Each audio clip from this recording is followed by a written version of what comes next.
Good evening. The Stillwater Planning Commission meeting of May the 17th is now called to order. It will be the process this evening to call for items on the agenda. The commission will hear briefly from staff first, then applicants and/or representatives. Then it will be open to a public hearing and hear from those who are in favor or are in opposition to request. When you come to the podium, please state clearly your name and address for the record. Before closing of the public hearing, both staff and the applicant or representative will be provided an opportunity to respond to any additional information and answer any questions. After all interested parties have spoken, the public hearing will be closed, and we will hear closing remarks and alternatives from staff.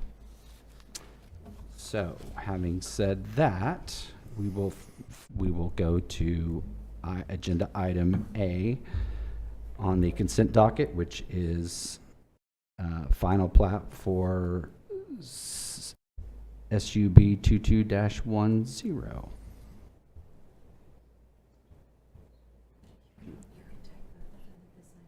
Oh, because it's consent docket. Right, okay.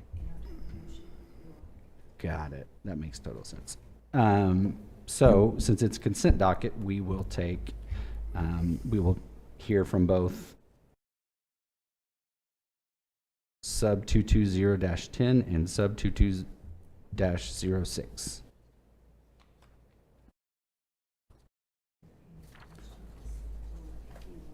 From commissioners.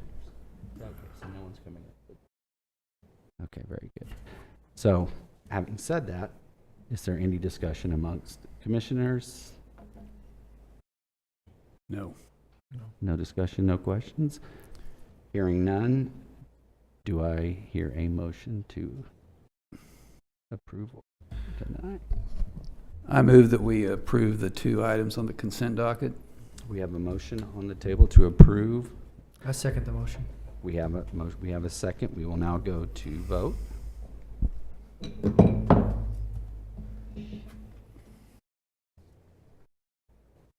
Motion passes 3-0.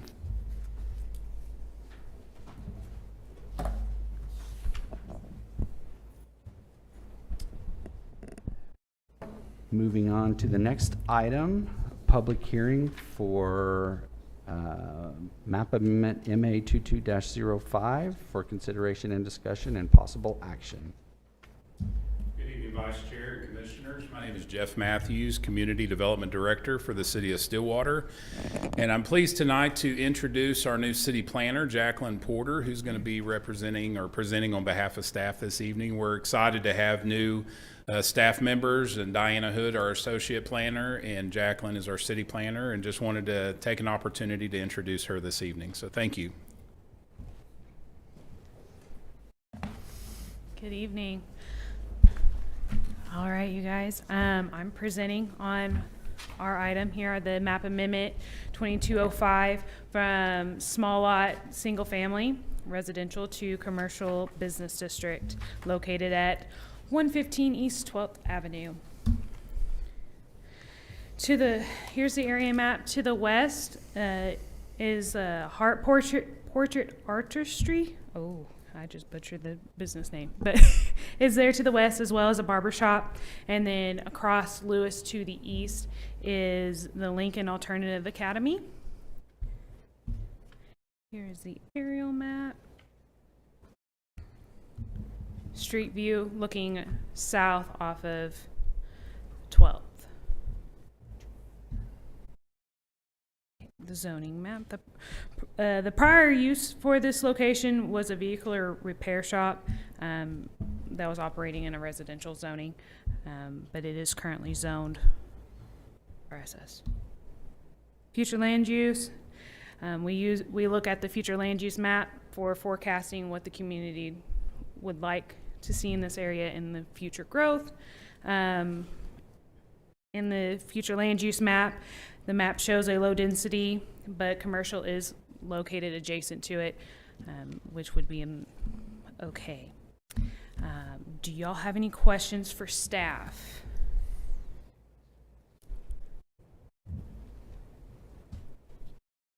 Commissioners, any questions for staff? at this time? No? Thank you, Ms. Porter. We will now open,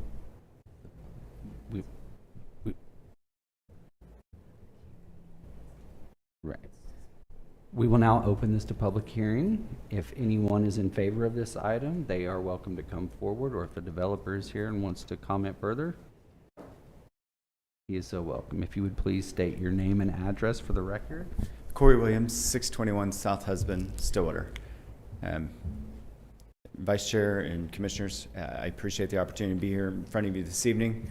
And this little building has operated, or hasn't operated, I would say, probably in 20 or more years. But prior to that, I think it was Stillwater's first police chief, Hillary Driggs, ran a welding shop out of there. I became familiar with it whenever he re-welded my tricycle once upon a time. I was my parents' ER child and decided to launch off the porch without much success. But I think in some respect or another, it's been commercial facing for a very long time.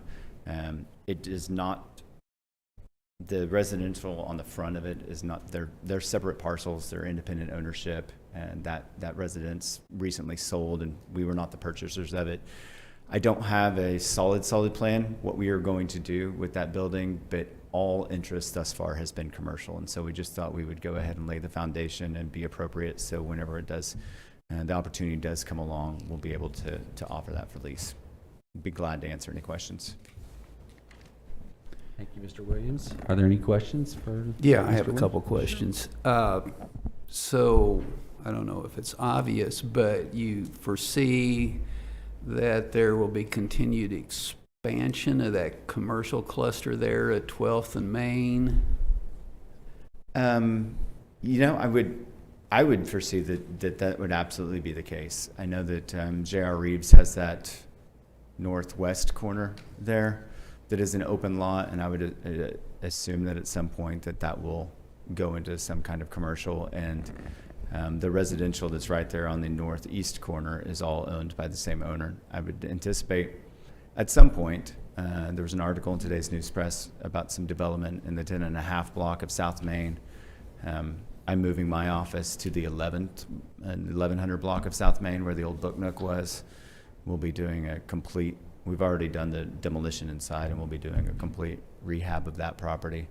So I think we are trying to push development a little bit further south, and my goal has also been to widen development just off of Main, but that's predominantly been over in the Husband region, and that's where I'll continue to push for the most part.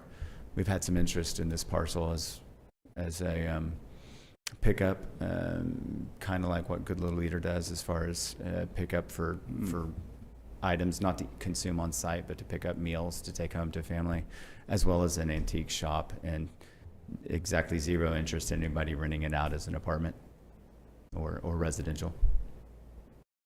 So you're anticipating neighborhood scale commercial then? I don't think that you'll see Lewis go commercial at all. I would be really surprised if anybody went over there. I would say that if there's going to be further commercial development in that area, it would be from Main heading west over to Duck and pushing over to the university, which I think is kind of in the long-range plan. I don't think that whatever we do with this little thing is going to push much development in the area. We have no ability to create a drive-through at this location. The Stillwater Public Schools owns the parking lot directly to the south boundary of this, so there's no access for anything beyond I think it's about a 500 square foot building with a side yard. So I do think that there'll be future commercial development, but I don't think it's going to be located necessarily in this area. Okay, thank you. Yes, sir. I'm curious, where's the nearest dispensary to this? The nearest dispensary it probably now is Homestead at 8th and Main, because I think the two on Main Street both recently closed. Both the Empire and the Green Bee, I think both have closed, and because of the proximity of Lincoln Alternative Academy, you can't have anything Okay. within you can't get to 11th Street, basically. Okay. At one point in time, I managed the Nichols House there at 10th and Main, and we had determined that you could open a dispensary on the far northwest corner of that building, but you've not have been able to walk around in the same building and open it on that east side. So Okay. I think I'm right in saying that it would be almost 8th and Main. All right. Thanks. And we won't, I wouldn't be renting to one anyway, but we wouldn't be allowed Okay. at all. Any other questions? Thank you, Mr. Williams.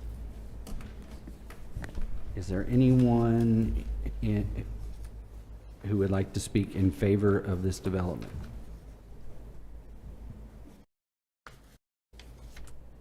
Seeing none, is there anyone who would like to speak against this proposed application development?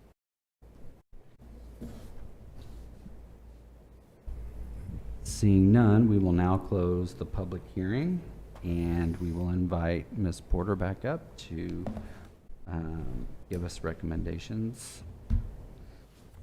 All right, here are the findings. The Land Development Code allows for the rezoning of the land via map amendment. The proposed commercial business zoning district is located nearby to the west, and the comprehensive plan calls for a low-density residential use in this area. All right, and then we come to your alternatives. Accept findings, recommend approval as requested, find the request is not appropriate, recommend denial, find the additional information or discussion in need prior to making a recommendation, and table the request to a certain date.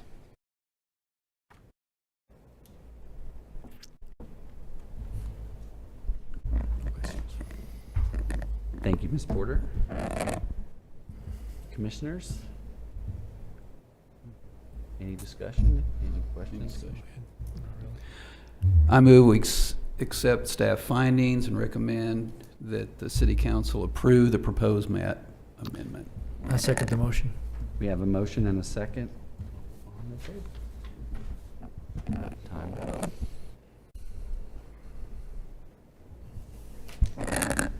And the vote passes 3-0.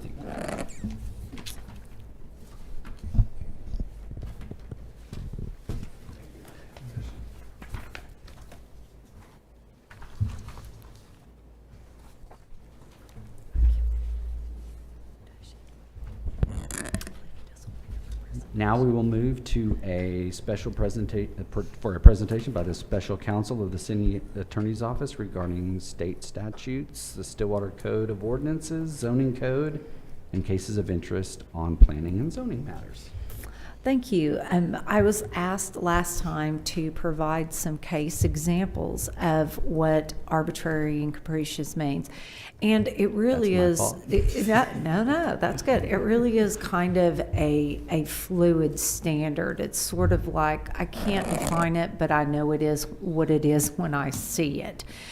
And one of the cases, and I can't remember if I talked about this last time or not, I probably should have gone back and looked at the video, but a number of years ago, I tried a denial of a rezoning application when I was employed by the city of Broken Arrow.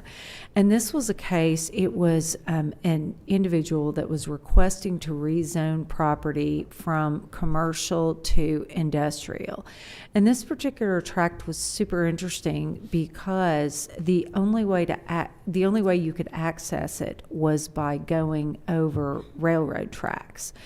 And so as a result, the Planning Commission, the City Council, and the other industrial users were very concerned about this because they felt like if there was a train in the area, that it would prevent emergency vehicles, fire trucks, things like that from gaining access to the property, thereby affecting the health, safety, and welfare of all the other businesses. And it was interesting because at the conclusion of the testimony, the court actually ruled in favor of the applicant. And he had been on the bench for a number of years, but his comment was, infrastructure is a function of the platting process. And I remember thinking to myself, so, okay, it's okay if we like burn the city down because we can't access it. But the lesson there from this particular judge, and again, you know, you always want to be familiar with the types of decisions that your judges make. In fact, when I go to Denver and I argue in front of the 10th Circuit, I always go up a few days early because I'll have the panel at that time, and then I'll learn a little bit about the judges and try to tailor my argument to that.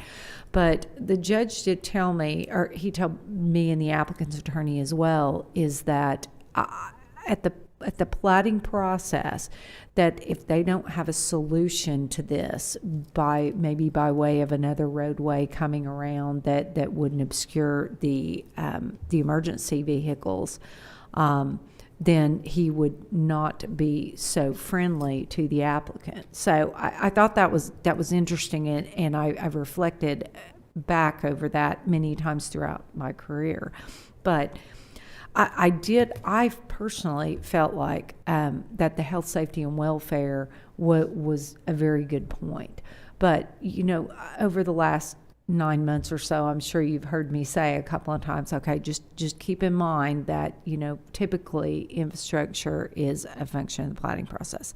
But and I looked at a couple of cases. One of them that was very interesting involved an individual that had a residence on Penn Avenue in Oklahoma City. And, you know, actually there are a number of cases that involve kind of that same corridor along Western and along Pennsylvania. And this gentleman had owned the property for a number of years. It was zoned residential. He'd made some improvements to it, but it really, the size, the traffic volume, the litter, they cited that, the noise, all those sorts of things along Pennsylvania. His argument to the Planning Commission and to the City Council was, this is basically no longer feasible for use as a residence. This really should be commercial. And in support of that, he and it wasn't like he was going to put like a large significant use there. He wanted to open an antique shop, and he was going to utilize the exact same structure. They were going to have sufficient parking. It wasn't going to be a hugely intensive use. Also, the land use code, the comprehensive plan, it clearly showed that as the population increased in that area and the traffic increased along Penn, that really the future use was commercial. Well, not to be dissuaded, the neighbors came in and threw quite the stink over this little antique shop. And so the court said, no, we don't think that this property, we think that the decision of the trial court, the trial court said, yeah, I'm not going to force the city to change the zoning on this property to commercial. So it went up to the Oklahoma Supreme Court, and the Supreme Court said, yeah, not so much. We believe that the decision was arbitrary and capricious, yet we believe that he demonstrated that it was within the comp plan, that it was a good land use, that it wasn't going to significantly affect his neighbors.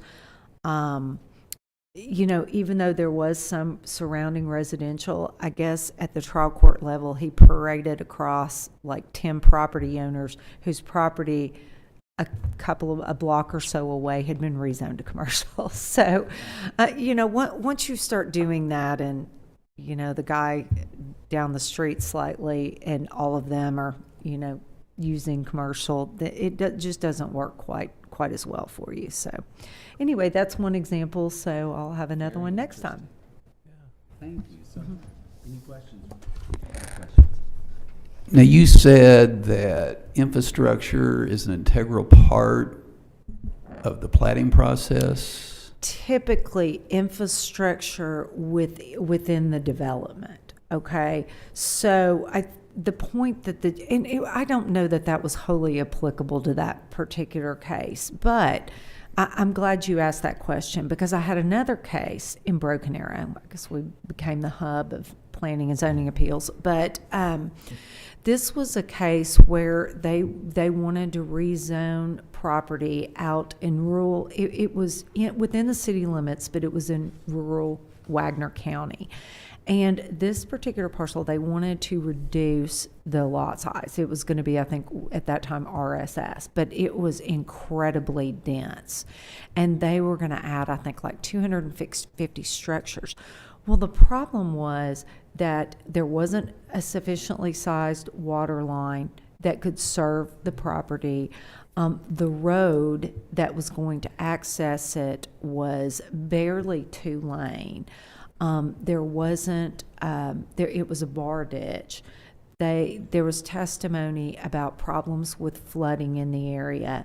There was testimony about the dangerousness of that particular intersection coming off Highway 51 into that. So that we actually prevailed on appeal. I lost at the trial court level, but won on appeal because we were able to successfully argue that, you know, even though this was infrastructure, it wasn't so much infrastructure within the development itself, that the council and the planning commission had a legitimate health, safety, and welfare concern and issue, because the road wasn't wide enough, ironically, to get fire trucks down safely. You had lots of problems with flooding. Now, of course, there were a lot of neighbors there that took the position that, you know, we don't want this because we moved out here to have large tracks, and here you're going to shove, you know, 1,000 people or so into this small area. But the staff and the planning commission did a really, really nice job of explaining the reasons why they didn't think that rezoning at this time was appropriate. So that was a long answer. Well, my question is this scenario. 2 or 3 years ago in the Planning Commission, there was a development of a pocket neighborhood north of McElroy and east of Main Boomer. And one of my concerns was, based on the condition of the road, which I had observed, that who is going to pay for the repair of this road? And knowing full well what the answer was, but the reply was the residents would be partially responsible for the repair of the road or the improved condition of the road. But given what you've been saying, those roads, I would think, would be an integral part of the planning process. So shouldn't the road improvement, based on their condition, and the conditions have worsened during the construction phase in this area, and now whomever buys those houses or rents those houses or leases them is going to be responsible for improving those road conditions? Well, and what I will tell you is that, I mean, of course, all situations are different, okay? You know, that's why it's usually pretty important not just to hang your hat on one thing, okay? You know, it really needs, I guess I always view it sort of like the scales of justice, as long as you can build your case for denial. But I think that a lot of those problems can be headed off at the staff level and at the negotiation stage. You know, a lot of times what we'll do, or what I've seen done in other cities, is we will say, okay, you know, I think staff would be in favor, and this is where Jeff may start throwing things at me, but staff would recommend approval or be supportive of approval, so long as you all committed to making the necessary upgrades to the road, signalization, stop signs in conformance with MUT-CUD, all of those sorts of things. And getting an agreement in writing and then holding up issuance of building permits or change permits, or am I doing okay so far? COs, things like that. So, you know, oh wait, hold on, let me say one more thing. The other thing that I have seen the planning commission do, and also the city council, is look to the city engineer and ask for guidance on that. On some of these projects, I've seen you all and the city council say, okay, city engineer, what do you think? Do you believe that the infrastructure is sufficient to do this at this time? So in that instance, what if the city engineer says yes, but we see photographs and we, or whoever's the planning commission believes otherwise? Is the commission allowed to send it back to city staff and say, we're going to table this, you city staff and you developers sit at the table and figure out who's going to pave these roads? I think that, you know, of course, you always have to recognize what your role is in the process. But if you say things like, we have concerns about the roadways, we have concerns about this, what we're going to do is table this to a date certain, and we would ask that the city and the developers get together to try to work something out. Correct.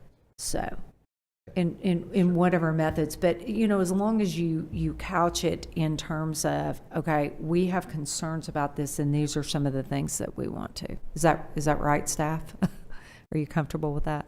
Okay. Is that helpful? Good. Council, thank you so much for that very interesting and insightful presentation. Really appreciate when you bring examples of real life scenarios. That certainly gives us food for thought. So thank you very much. Look forward to the next one. Moving on to the next agenda item for miscellaneous items from staff, planning commissioners, or city attorney, and or discussion and possible action.